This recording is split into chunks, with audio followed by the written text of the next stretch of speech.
and welcome. This is Peter at Share Talk.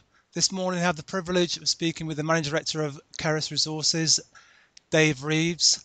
Dave and the team have put out a significant RNS this morning, which encompasses their long-term strategy.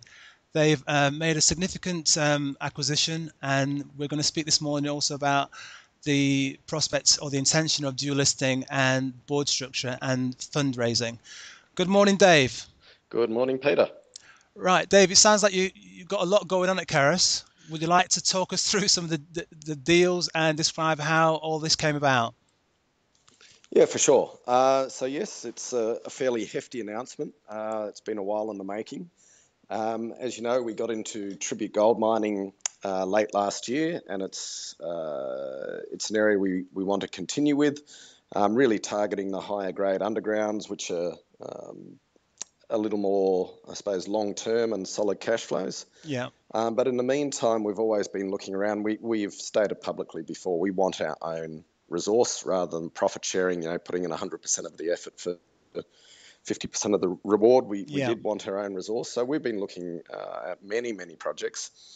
And one that came up was the Klondyke Gold Project. Now, there was bits and pieces to it, and there was a portion that had the resource on it.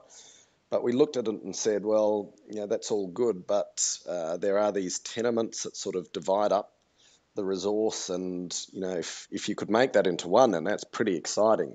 Yeah. And so we got chatting to the other owners along the strike, and over the last, I suppose, 4 months, we've managed to tie up that belt. We see it as a belt with huge potential, a good 1 million ounce plus belt there. Based on the length of the old workings. It ticked all the boxes. It was a low acquisition cost compared to the vast majority out there. And that's mainly because of the fact we were able to piece the areas together, and by themselves, not as valuable, together, really worthwhile. So we've pieced that together, announced the funding, debt funding. Obviously, our share price is down at the moment. And we didn't want to fund through equity as we speak. We want people to digest what we've done, look at the relative values, especially compared to the ASX, and then look at funding this at a lot higher share price. And I suppose that brings us on to the next point, which is the ASX. Why are we doing that? It's a couple of reasons. Our management, our operations, our centre of gravity is in Australia. So to not be listed there would seem ill-advised. And in particular as well, the Australian market's very well aware of values in Australian gold. And we believe that there's certainly a healthy premium to be had via listing jointly the assets, by listing the company down there. And that's good for all shareholders because there'll be a significant re-rating in the share price. Yeah, you've covered that there for me succinctly. I wanted to just go back just a little bit. Firstly, regarding the purchase of Klondyke, and you've reached agreement with Ioma Mining, NL, otherwise known as HML. Would you just cover for people that are unaware who Ioma Mining are and how you came about, obviously negotiating over the last 4 months or so to get the whole of these tenements together as a parcel? So there's two companies involved. The main one is Arcadia Minerals, which is a private company. Right, okay. And it was just a chance conversation in the car on the way back from Kalgoorlie. We actually got wind of it, right, and chatted to the guys that owned it and started having a look. And that's when our interest was peaked, and we sort of went, oh, that looks good. Then we started looking at, saying, there's the positives. There's a nice solid resource, good grades, good prospectivity, but the negatives are fragmented ownership. So then we got in touch with Ioma. Ioma's an ASX listed company. Yeah. Been operating in Pilbara for a long time. These tenements aren't central to where their main assets are. So they were very happy to look at discussing some form of tie-up. And it works well for us in that their business is more centred around looking at treating tails, whereas ours is about physical mining. So they're very happy saying, well, yeah, we'll put these in if it makes sense and you can get a big mine going, because then that provides an opportunity for tails for us. Yeah, So, that worked well. And it's just a matter of, there were lots of intricacies along the way I won't bore you with various transfers and registrations yeah. and how it all came together, and trying to get everyone to sign off on the one day, which then frees up the financing, etc. It's a little bit of a dance, and Hmm. probably one of the reasons why it took so long. Yeah. But that's where it came from. Was really a chance conversation and then following it through. Now the assets here and the grades that you've got here are looking exceptional. Yeah, for sure. And look, there's a good presentation on our website that shows Yeah. a bit of comparison on resources and grades and some of the values on the ASX at the moment. And certainly for an open pit, and that's what predominantly this is looking at, a 2 gram resource, is very solid. The big thing about this is it's early days. Yeah. There's 2 kilometres of 7.5 kilometres of the main strike, and there's another 6-7 kilometres on a more westerly strike. Um, it's open at depth as well. Historically, very high grade mines there, in a few Yeah. 100 grams a tonne, but averaging at least an ounce a tonne. So that augurs well for deeper, higher grade undergrounds. But the big picture here is to prove up a big resource that's Indeed. capable of sustaining its own plant. Yeah. And we firmly believe that that should be possible based on the work we've done to date. Excellent. Now, Dave, you've touched on it already, but I just want you to go over this as to the reason why you've chosen this structure of financing for those, because you're going to have 100% of this resource, and you decided to structure it in a certain way regarding this financing facility. Yeah, so the finance facility is 6 months, and in that time, we are targeting to dual list. We believe we'll well and truly achieve that. And at that dual listing, we'll be looking at refinancing that through equity. But we believe firmly at a much higher price based on the fact that we will have, we've now announced this. We'll be doing work on it and looking at the comparatives to the Australian market. We believe we'll be able to refinance it at a premium to where we are today, and that's Yeah. only a benefit to shareholders. Right. So you've stated this before that quite a few companies, including yourselves, in comparison to the ones in on ASX and also Canada, are disproportionately valued. What sort of underrepresentation do you think there is at the moment in Keras in comparison to where they should be? Look, it's very difficult to put numbers. Every project has its own specifics, but a paper I was looking at recently, you've got a very wide range of, say, enterprise value per ounce valuations in Australia, but it sort of seems to be hovering around the $80 to $100 an ounce as an average. Yeah. Some are a lot higher, some are Hmm. lower. Yeah. But if you pick that sort of 80 to 100, let's use 100 because then it makes the maths a hell of a lot easier. Yeah. On 374,000 ounces, that's 37 million Aussie, which is 20 plus million pounds Yeah. as we stand today, let alone if we can quickly double that resource Yeah. or what have you. And you look at our market cap today on this announcement, we're around the 10 million, well, not even 10 million pounds. Hmm. And then we've got the tributes on top of that and some residual value in our other assets. So you start adding those on top of those numbers I've just given you, and Yeah. you can see a really, we're talking multiple difference. Yeah. Well, at the moment, the shareholders and potential shareholders of Keras are quite animated and pressing the buy button. The share price is currently up 16% on AIM this morning as we speak, so it's been well received thus far. Yeah, absolutely. But, to be honest, that's just the first step on what I hope is a lot longer journey heading upwards, because, again, if you just look at the comparisons, 16% really doesn't close the gap to where Well, it should be, yeah. where we think we have some rationale to be aiming for. I mean, the thing is, Dave, and we met you at Warsaw, is that you and the team have got a long-term goal, and you're not looking at the share price today. You look at the share price in 2017, 19, and 20. So I can understand why you've had a little bit of frustrations with the price drifting off of late. Yeah, look, it is what it is, and everyone's got a right to buy and sell as they see fit. But certainly as major shareholders, we didn't want to do a large raising at this price because we felt that it was severely undervaluing what we had done to date and where we were heading with this.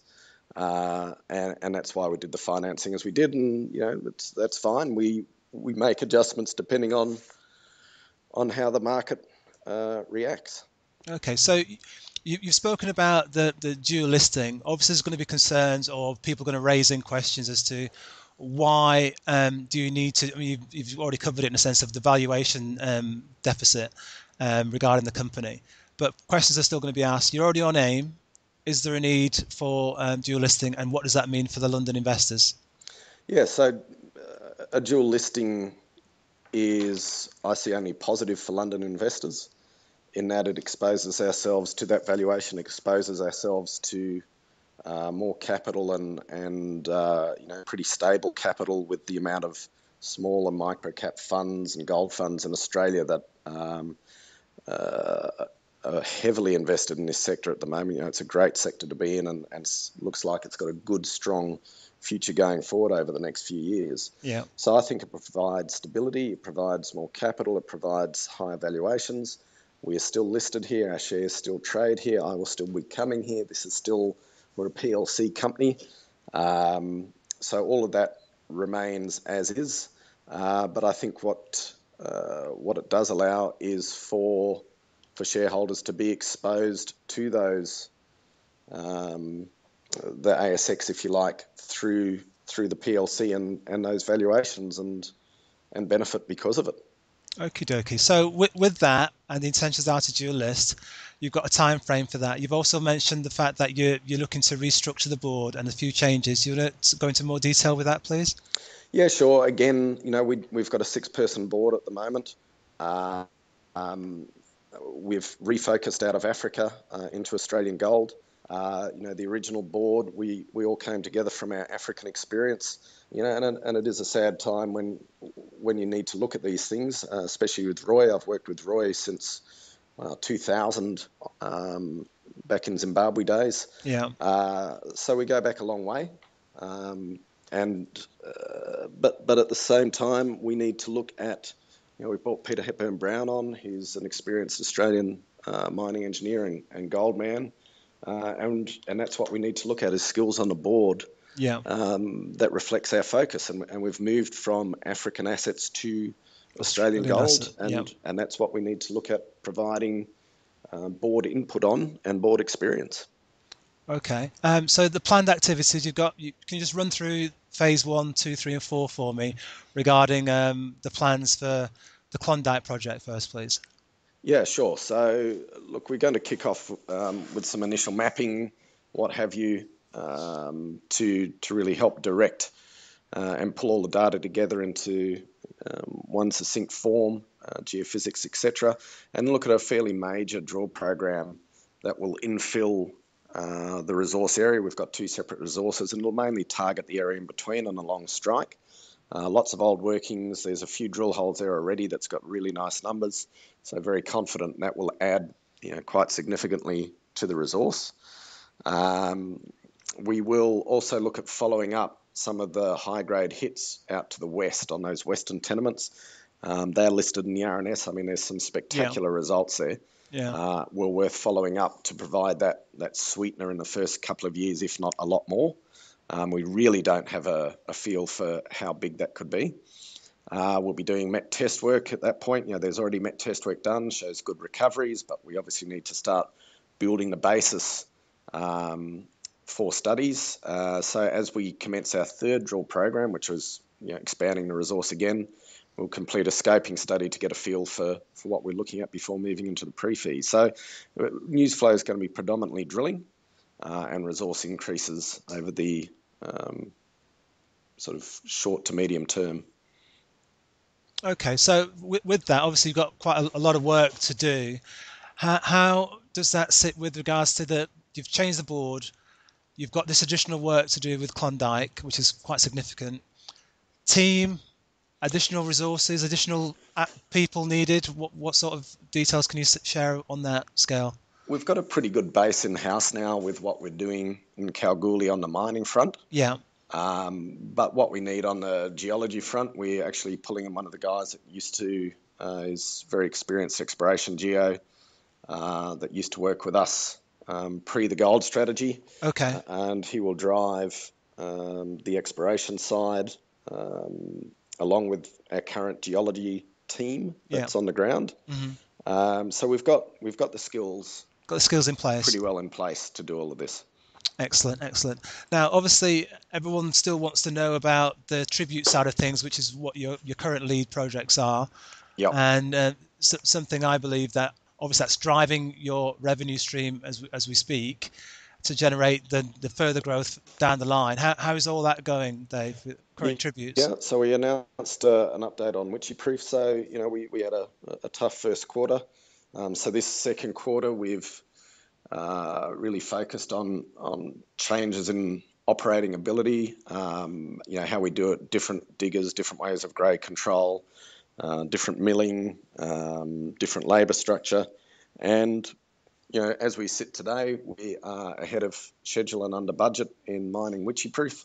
Yeah, We'll be hauling this week excellent. and milling the week after and producing gold bars and getting paid a week after that. So, that's all improved greatly from the first quarter.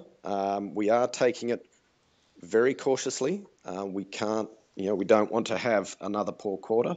Yeah, So we have probably slowed things down a little in that regard, but that's purely to make sure what we do is done well, and we're not rushing in for the sake of trying to chase ounces and cash flow to the detriment if there are problems along the way. So it's just a very cautious step-by-step approach.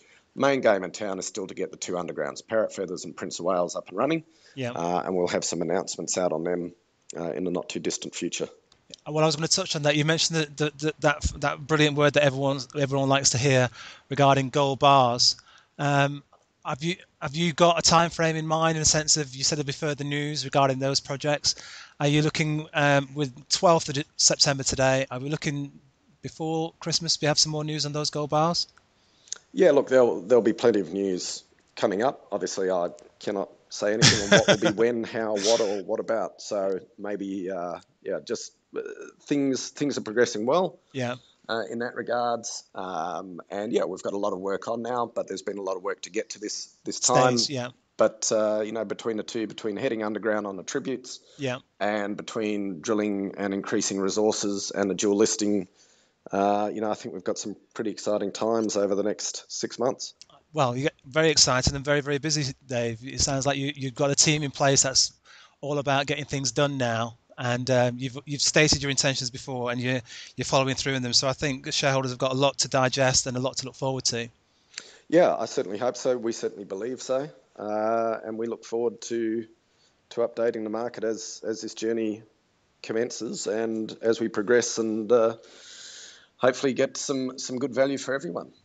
Okay, Dave. I've covered all my questions. I didn't know if there's anything you wanted to round off as to reasons why all the investors should keep a close eye on the RNSs going forward, regarding what's happening and the fact that you've got a lot of things in place going ahead for shareholders. Yeah, happy to round off with that. Okie dokie, Dave. That's Dave Reeves, Managing Director of Keras, ticker symbol KRS, and soon to be dual listed on the ASX. Dave, thank you ever so much for being with Share Talk this morning. Speak to you soon, chap.